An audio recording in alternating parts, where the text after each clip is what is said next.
En un día como hoy, 31 de octubre, el mundo celebra Halloween, pero nosotros, los cristianos, conmemoramos una fecha totalmente distinta. Porque un 31 de octubre, en el año de 1517, es decir, hace más de 500 años, aquel monje llamado Martín Lutero decidió colocar en las puertas de la iglesia en Wittenberg, Alemania, sus 95 tesis. 95 tesis que buscaban que el pueblo de Dios y la iglesia volvieran a la palabra. 95 tesis que hicieron que todo lo que hoy conocemos como el cristianismo diera un vuelco de 180 grados y que se formara la iglesia cristiana evangélica. Y justamente por esta conmemoración, hoy hemos decidido dedicar este video para conocer más sobre la Reforma Protestante. ¿Por qué se le llama así? Porque fue justamente eso, una voz de protesta ante los movimientos, ante las cosas que estaban pasando en la iglesia tradicional, y se quería volver otra vez al origen, a la esencia que nosotros tenemos como cristianos, que es la palabra. Una reforma que al principio no intentaba cambiar mucho, pero lo cambió por completo todo. Y por acá me viene con el pastor John, ya lo habrán conocido en varios videos, ahí por ahí les dejo algún enlace de los que hemos realizado.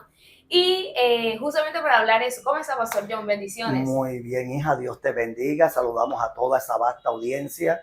Y bueno, aquí estamos para hablar un poco de este movimiento que fue la Reforma Protestante, y que es importante que nosotros como cristianos sepamos y tengamos claro qué sucedió, qué pasó, para que nosotros podamos tener una identidad de quiénes somos. Totalmente. De hecho, para los que viven en Colombia, el 31 de octubre se celebra el Día de la Biblia a causa de eso que pasó en el año 1517. Entonces, pastor, antes de empezar a hablar como tal de la Reforma Protestante, de todo lo que pasó, de dos de sus personajes más icónicos, me gustaría comenzar con algunas cosas que pasaron previos a esa fecha en particular, porque nada surge de la noche a la mañana. Así Es decir, es. nosotros no podemos decir, ay, no, hoy ya dio a luz algo. No, siempre hay unos antecedentes que nos llevan a que algo realmente pueda surgir. ¿Cuáles fueron estos antecedentes? Sí, hija, bueno, a través de la historia se levantaron muchos hombres siglos antes a lo que fue la Reforma Protestante con Martín Lutero. Y fueron hombres que se levantaron en contra de ese sistema de la Iglesia Católica Romana, de cómo ellos estaban pues enseñando y tenían el monopolio y estaban alejando a sus feligreses de lo que era la palabra de Dios. Y hombres que se levantaron y que prepararon el camino como un Juan el Bautista. Podemos hablar de un Juan Hus. Juan Hus fue un hombre que se levantó en contra de esa corrupción que estaba en el momento imperando en medio de la Iglesia Católica, y predicó en contra de la doctrina de cómo el Papa y cómo la Iglesia Católica Romana pues estaba llevando las cosas, engañando.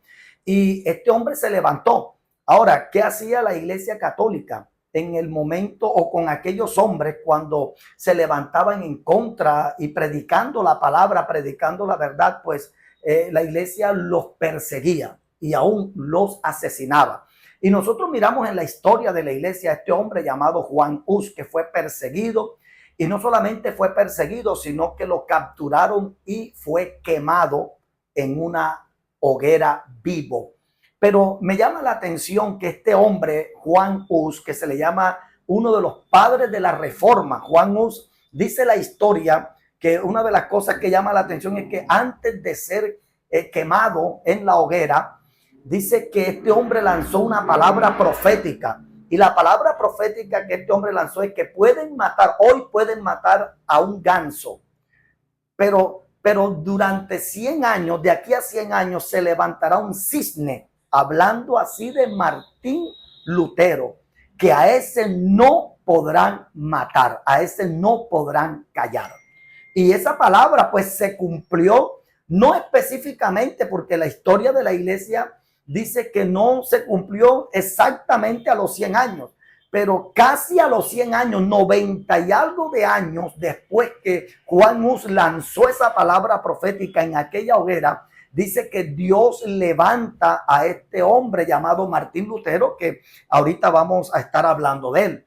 Y no solamente Juan Hus, también encontramos en Italia a un hombre llamado Jerónimo Savonarola en Florencia, Italia. La historia de la iglesia también habla de que este hombre se levantó contra todo ese sistema corrupto que estaba imperando en medio de la iglesia y que tenía a la gente engañada y cegada. Entonces, Jerónimo Savonarola se levanta y dice la biografía que él tronaba contra el pecado y contra la corrupción. Sin embargo, a ese también lo persiguieron y también lo asesinaron. Pero todos estos hombres que fueron quemados, que fueron martirizados, que fueron perseguidos, aún en la mal llamada Santa Inquisición que nace en esa época para supuestamente perseguir a los enemigos de la iglesia, pues aunque ellos asesinaron, martirizaron a esos hombres, pues hubo un camino que se preparó para que realmente se diera lo que hoy conocemos como la gran reforma protestante. Wow, eso es impresionante. Hablamos de dos grandes referentes en la historia de la iglesia. Pastor, pero eso me lleva a mí una pregunta y es, bueno, ¿cómo inicia todo en cierta medida? Porque nosotros sabemos, la Biblia nos narra hasta un momento de la historia, ¿cierto? Sabemos que después de ese momento de la historia, la iglesia es perseguida y luego cuando nosotros llegamos donde el emperador Constantino, ¿cierto? El cristianismo se vuelve la religión oficial del imperio. Eso... cuando nosotros vemos la historia vemos que causó muchísimas cosas, entre ellos esa fusión entre lo pagano, lo cristiano, y se empezaron a gestar un montón de reglas y de ordenanzas dentro de la iglesia, porque en ese momento, después de que Constantino estipula el cristianismo como religión del imperio, vemos que queda una sola iglesia, ¿no? Así queda es. una sola iglesia, una sola ordenanza, pero se empiezan a meter un montón de cosas. Así ¿Cuáles es. de esas cosas de pronto usted puede traernos ahora a colación sobre las que estos grandes hombres de Dios en su momento dijeron, esto no debería continuar así? Ok, bueno, el gran inconformismo. Bueno, si nosotros hablamos de qué fue lo que dio origen a esta reforma protestante, pues vemos que, hablemos de Martín Lutero ya. Okay. Martín Lutero amaba a la iglesia católica. Okay, él claro. nunca quiso desprenderse de la iglesia católica. Él lo que quería era que se corrigiera lo deficiente, o sea, que se corrigiera lo que estaba mal en medio de la iglesia católica. El pensamiento de Lutero nunca fue salirse de la iglesia católica, simplemente que se corrigieran. Es más, la historia, cuando uno lee la historia de Martín Lutero, uno se encuentra, hija, con que Martín Lutero fue un monje, pero fue un monje sobresaliente y fiel. Es más, él hasta fue profesor, ¿ya? De tal manera de teología, de tal manera que sobresalió por su excelencia. Y en ese momento era un privilegio tener las Sagradas Escrituras, claro, o la Biblia. No se tenía acceso, esa es una de las características importantes. Si hablamos de un tiempo en donde no había un acceso a las Sagradas Escrituras. Es correcto. O sea, nosotros hoy día vamos a una librería y compramos Biblia de todos los colores, de todos los estilos, hay un montón de traducciones hoy día. Pero hablamos de un tiempo en donde no se tenía acceso a la escritura. No se tenía acceso a las escrituras, era un privilegio tenerla. Y por el otro lado, pues las escrituras estaban traducidas, era solamente al latín. Claro. O sea que era obligatorio que la persona supiera latín para que leyera las escrituras. Y no, eso no era un privilegio de todos. Y eso no era un privilegio de todos, sino de muy pocos, porque no todo el mundo tenía el conocimiento de esta lengua que manejaba mucho, que imperaba mucho en ese momento de la Iglesia Católica Romana. Es más, esto era tan tremendo que aún las misas las hacían en latín. O sea, las personas iban a la misa a encontrarse con Dios, a buscar a Dios, y se encontraban de que se estaba hablando era en latín. O sea, que la gente quedaba sin fruto, la gente no sabía, no lograba entender. Entonces, ¿dónde nace la revolución o la reforma protestante? Nace que Martín Lutero, por ser un monje sobresaliente, llama la atención al Papa. Y el Papa le regala una Biblia, que fue el peor error de ese Papa, pero fue la mayor bendición que pudo haber ocurrido. Dentro del plan de Dentro Dios. del plan de Dios. A él le regalan una Biblia y es cuando él tiene acceso a una Biblia. Y la historia dice que Martín Lutero esperaba que todo el mundo se durmiera, se escondía y con un mechón, dice, con un mechón, él ponía a la luz del mechón. En la oscuridad de la noche él leía la palabra, él comenzaba a escudriñar las escrituras y en esa hambre de él conocer la palabra es cuando se encuentra con un versículo clave. Ese fue el verso que dio inicio a todo lo que conocemos hoy como la Reforma Protestante. ¿Y cuál fue ese texto bíblico que le abrió los ojos a Martín Lutero? O sea, que vino esa iluminación de esa revelación que estaba en las Escrituras. Y fue el texto de Romanos capítulo 1, versos 16 y 17.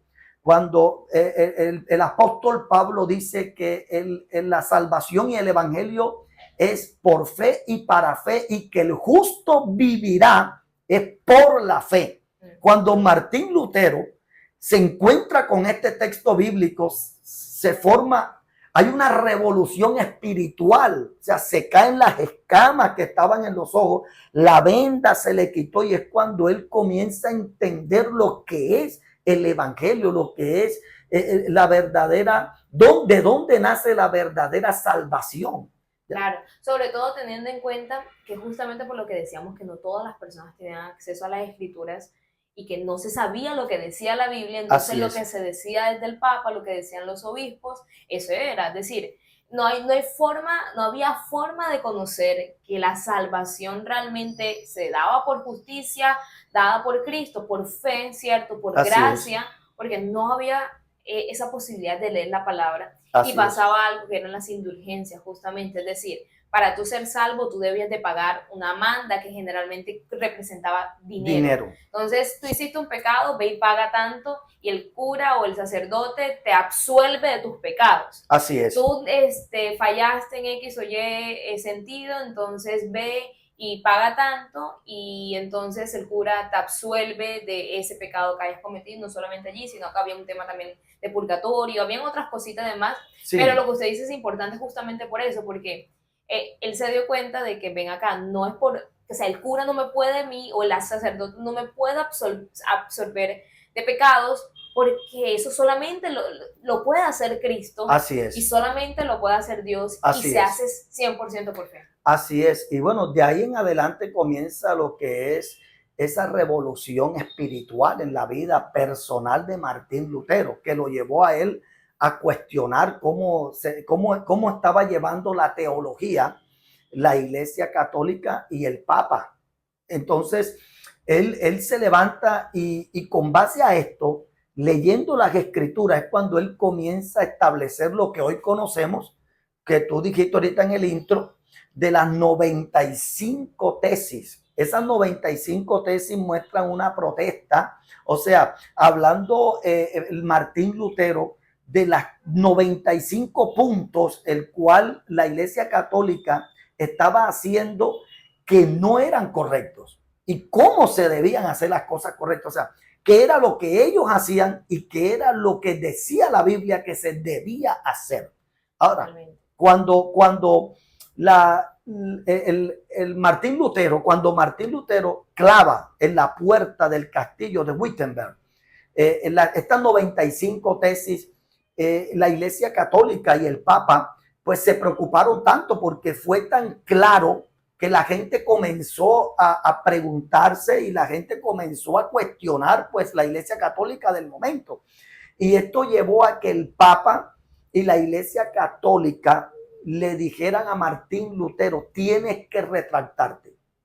Retráctate, porque si no te retractas, entonces te vamos a excomulgar.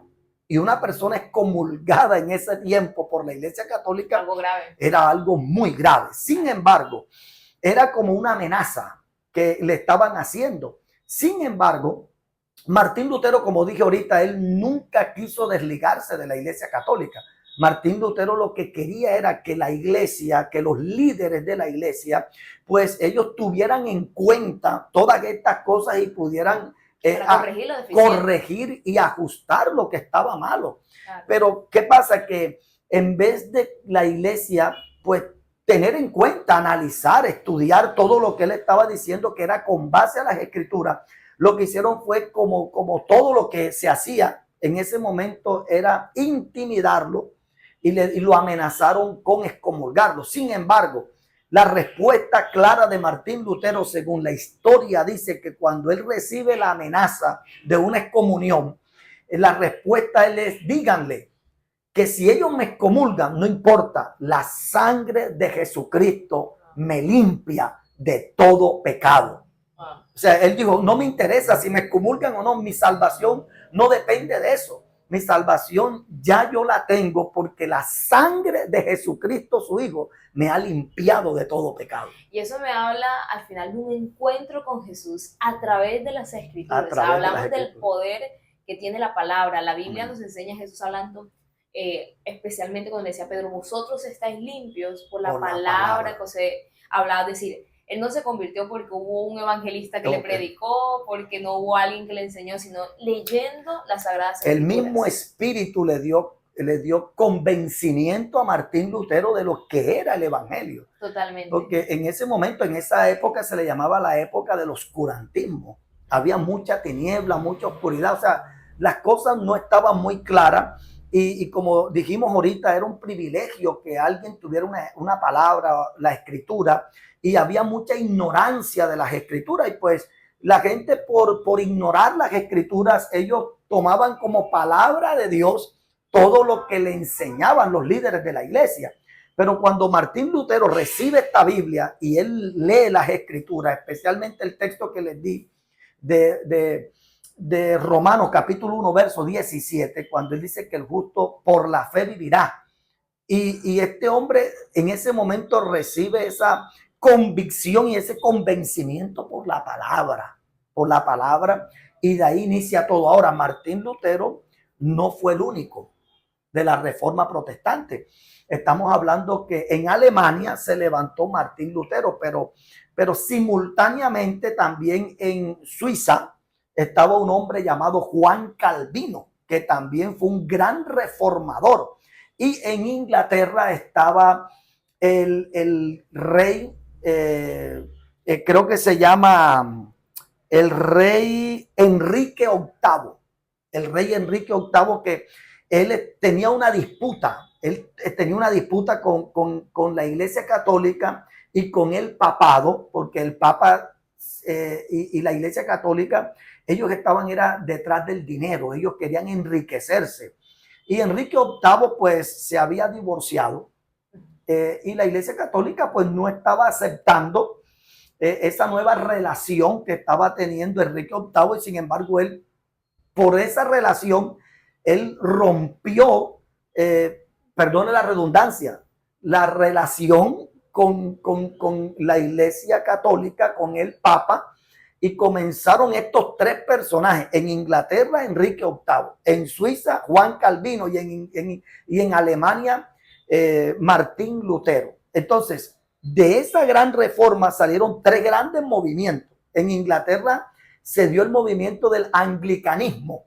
Ahí es donde nace el anglicanismo.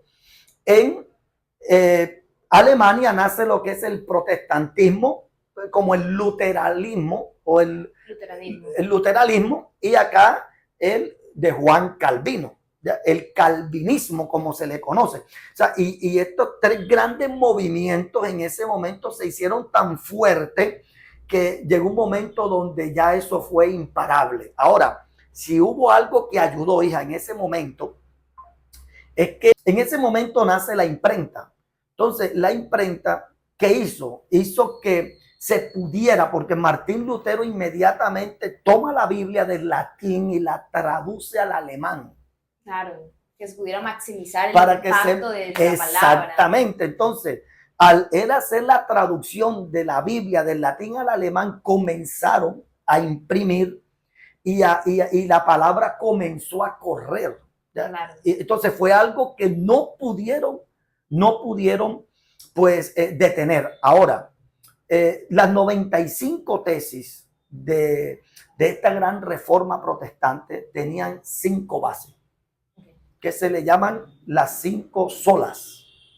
5 solas, que era la base, como que el fundamento de lo que dio la doctrina de la reforma protestante, y que hasta hoy nosotros tenemos como protestantes, como cristianos protestantes, nosotros tenemos la base de esas 5 solas. Ahora, ¿cuáles son esos 5 soles o esas 5 solas? Esas 5 solas son, número 1, es que solo escritura. Martín Lutero dijo, solo escritura. De ahí él se basó, o sea, no hay una otra autoridad.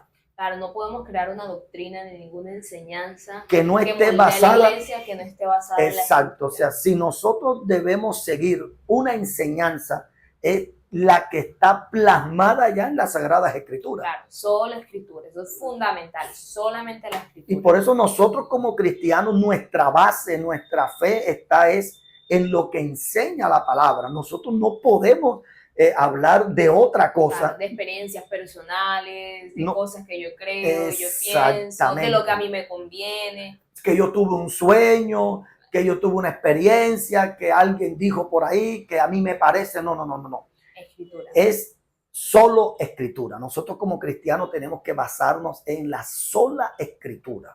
Ese debe ser el manual que debe regir a todo cristiano.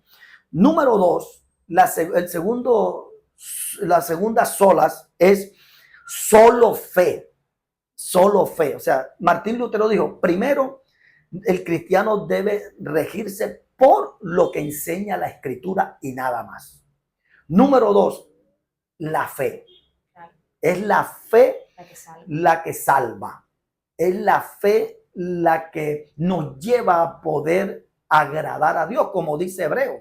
Hebreos dice que sin fe es imposible agradar a Dios, porque el que se acerca a Él es necesario que le crea que le haya. Claro, entonces con ese punto de solo fe entendemos entonces que el perdón de pecados no puede suceder sin fe, que la salvación en sí misma no puede pasar si la persona que necesita ser salva no tiene fe. No es como, ay, la persona se muere, vamos a hacer una misa o un culto para que esa persona se salve. No, esa persona que se quiera salvar debe ella tener fe. Claro, Martín Lutero enseñó, número 1, que nosotros tenemos que tener fe. Ahora, ¿fe en qué?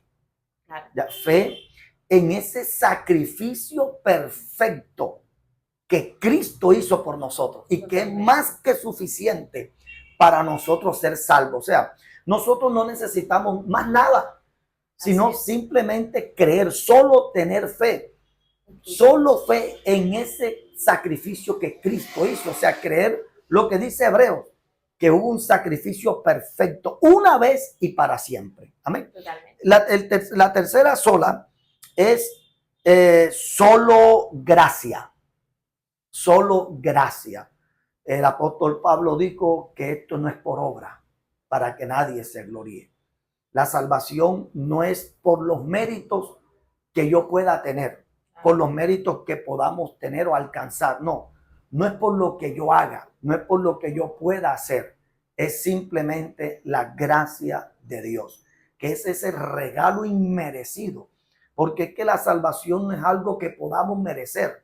No, es algo que no lo merecemos. Es que ahí es donde está la gracia. Claro. O sea, y lo grande de esto es que no merecemos ser salvos, pero la gracia de Dios. O sea, yo no soy salvo, tú no eres salva, usted no es salvo por lo que tú puedas hacer.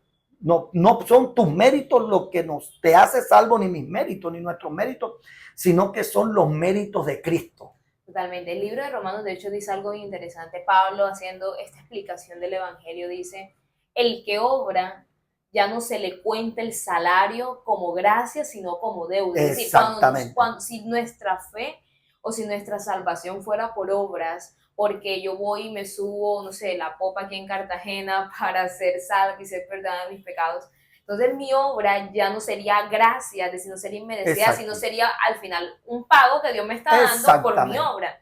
Pero Pablo dice, hablando en el libro de Romanos, que la fe es por gracia, Así porque es. no merecíamos justamente la salvación, justamente por nuestra condición pecaminosa. Perfecto, así es. Entonces, la fe es por gracia y no por obras, porque si fuera por obras se contaría como deuda y no como gracia. Exactamente, y también pues a los Gálatas el apóstol Pablo les dice que la salvación es por fe, por gracia y no por obras, dice, para que nadie se gloríe. Totalmente. Porque es que esto no es, la salvación no puede estar al alcance del ser humano.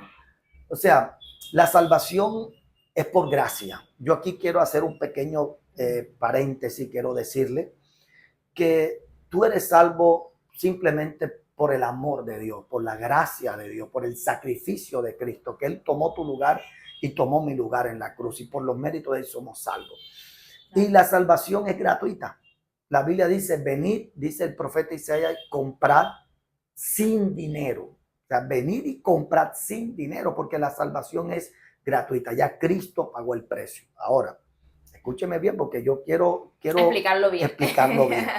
Aunque tú y yo no tenemos que hacer nada para ser salvos, porque ya Cristo lo hizo todo, ya para que nosotros podamos recibir la salvación. Ahora, una cosa sí tú tienes que hacer y yo tengo que hacer, es que tenemos que hacerlo todo para conservar esa salvación tan grande. Claro, y vivir de acuerdo a ese llamado. De hecho, Pablo, a mismo en Romanos explica eso, pero hay un texto que me gusta, Efesios 4:1, si no lo tengo mal en mi memoria, que habla de que debemos vivir como hemos sido llamados. Perfecto. Es decir, si ustedes... Como es digno. Sí, exacto, como es digno de nuestro llamamiento. Así si es. nosotros fuimos llamados a ser hijos de Dios por los méritos de Cristo, oye, hay que vivir con respecto a eso. Perfecto, así es. ¿Y cómo vivió Cristo? Una vida santa, una vida sin pecado, una vida intachable, irreprensible en todos los sentidos. Así es como nosotros debemos de vivir también. Sujeto y obediente a su Padre. Totalmente. Y bueno, el cuarto sola es solo Cristo. Solo Cristo. O sea, Cristo. Martín Lutero dijo, es que no hay nadie más. No hay otro mediador. No hay otro mediador, no hay otra forma. No son las indulgencias del Papa. Claro. No son las mandas que el Papa te pone. No es lo que tú pagas ni lo que tú haces. Es solo Cristo. Fue lo que enseñó Martín Lutero. Martín Lutero le enseñó a todos los que estaban allí, diciéndole en su época, les dijo, es solo Cristo, no es lo que dice el Papa, no es lo que dice los padres o los líderes de la iglesia del momento, sino que es solo Jesucristo. Solo Cristo es el que salva, solo Cristo es el que perdona. Porque también se estaba dando que el perdón, para que una persona pudiera tener perdón de pecado, tenía que recibir pues el salvoconducto de los líderes de la iglesia. Pero Martín Lutero dijo, eso no es así, porque es solo Cristo el que salva, solo Cristo es el que perdona. Y por último, Martín Lutero dijo, el quinto sola es, solo a Dios es la gloria. O sea, Martín Lutero dijo, nadie más merece la gloria. Claro, porque igual en ese momento también hablamos de la infalibilidad de la figura papal, en donde lo que él se decía, eso era así, y toda la gloria al final reposaba no en Dios, sino en todas estas figuras terrenales. Perfecto, entonces Martín Lutero estaba sentando un precedente con estas 5 solas. Él estaba diciendo, esta es la base de lo que es la doctrina, de lo que es el verdadero evangelio. Entonces eso fue lo que chocó. ¿Por qué? Porque claro, ese movimiento y la iglesia en ese momento estaba tan cómodo y se estaban enriqueciendo, ¿ya? Y ellos pues chocaron porque no les convenía lo que Martín Lutero comenzó a enseñar, y de ahí en adelante pues esto fue un movimiento tan grande que lo persiguieron, fue un movimiento tan grande que ellos querían matar a Martín Lutero, pero se cumplió esa palabra profética que dijo Juan Hus: podrán matar al ganso, pero durante 100 años, de aquí a 100 años, se va a levantar un cisne que a ese ustedes no podrán matar.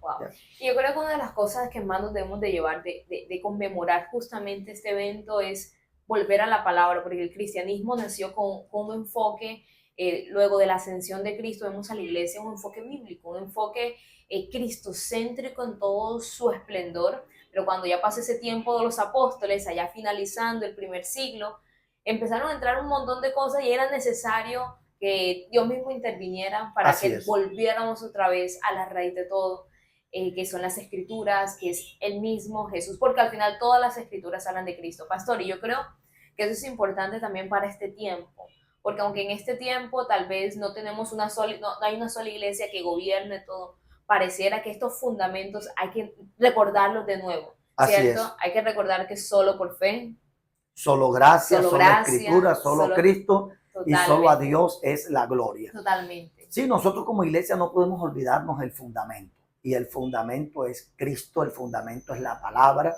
Nosotros tenemos que tener una fe en Dios, solamente a Dios es la gloria. Tenemos que entender que nadie es importante. En el Evangelio el importante es Dios. Claro. Es más, eso lo enseñaron los padres de la iglesia, Totalmente. que fueron los apóstoles. Y la Biblia dice que la iglesia de Cristo está fundada en el fundamento, está establecida en el fundamento de Cristo, pero dice que también de los apóstoles, de la doctrina de los apóstoles. O sea, y cuando nosotros miramos las enseñanzas de estos hombres de Dios, ellos recalcaron que solamente a Dios es la gloria.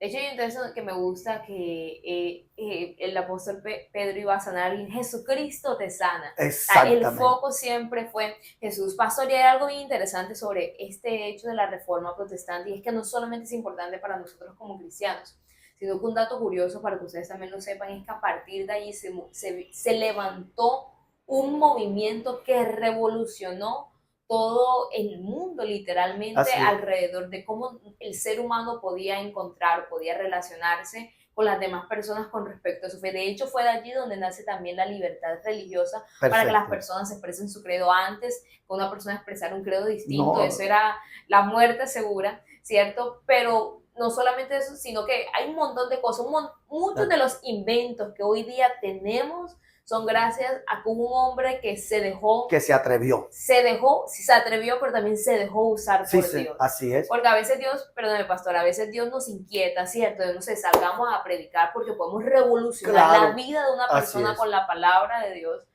Pero uno dice, ¿será? Dios mío, yo me imagino a Martín Lutero el miedo que tenía antes de publicarse 95 tesis. No, eso tuvo muchas batallas. Terrible. Pero él lo hizo, y por esa acción de valentía en el espíritu, muchas vidas fueron revolucionadas. ¿Cuántas vidas podrían ser revolucionadas si nosotros nos atreviéramos a mostrar la palabra a los demás? O sea, Martín Lutero nos muestra de que cuando uno se deja usar por Dios, Dios puede hacer grandes cosas con un hombre. En el libro del profeta Ezequiel dice que Dios buscaba un hombre que hiciera vallado. Totalmente. Y tristemente, en los tiempos de Ezequiel dice, y no lo halló, no lo encontró. Sí. Sin embargo, acá en Isaías, cuando él vio los cielos abiertos, él le dijo, heme aquí, Señor, envíame a mí. Totalmente. O sea, siempre a través de la historia, Dios ha querido usar a un hombre. Cuando nosotros leemos las escrituras, nosotros nos encontramos y aún encontramos dentro de la historia de la iglesia hombres que dijeron, Señor, úsame a mí. Porque Martín Lutero fue el precursor y de esta reforma, como decías tú, Karen, salieron muchas cosas positivas, no solamente para la parte espiritual o la parte en el ámbito religioso, sino que también en la parte social, porque de ahí salió lo que fue la libertad de expresión. O sea, todo comenzó de ahí, porque anteriormente la gente no podía pues opinar lo que pensaba, lo que creía, no, eso porque si pensaba diferente al modelo de la iglesia, pues lo declaraban como hereje, lo declaraban como apóstata, lo declaraban muchas veces hasta como brujos, ¿ya? Y los asesinaban. O sea, la gente no podía, pero de ahí en adelante surge toda esta revolución espiritual y también social, porque hubo una revolución espiritual, pero también social. Y Dios comenzó a usar a mucha gente. Pues hoy el evangelio se ha propagado a nivel mundial, porque Martín Lutero se dejó usar por Dios, y así como Martín Lutero, muchos, pues La historia habla que David Brainerd fue un joven que se dejó usar por Dios. Y dice que aun cuando nadie quería ir a predicar a los indios piel roja en Norteamérica, porque eran caníbales, porque todos los misioneros que iban eran asesinados. Y la historia dice que David Brainerd, aunque tenía 19 años de edad, aunque se iba a casar con una joven, hija del pastor con mayor relevancia de su época, que era Jonathan Edwards, y él dejó todo eso atrás. Él dejó a su prometida, él dejó todo lo que tenía en Inglaterra y se fue a ganarse a los pies rojas. Y gracias a ese joven, el evangelio pudo entrar a lo que conocemos hoy como los Estados Unidos. También vemos a otro llamado David Livingstone, que fue uno de los primeros misioneros que también lo dejaron todo para ir al África y ganar al África para Cristo. De tal manera que la historia dice que David Livingstone murió de rodillas siendo un anciano. Y cuando él muere de rodillas, su discípulo le saca el corazón y coloca su corazón, lo entierra en tierras africanas, porque su discípulo decía, aunque él era de Gran Bretaña, que él era de Inglaterra, pero su corazón estaba en el África.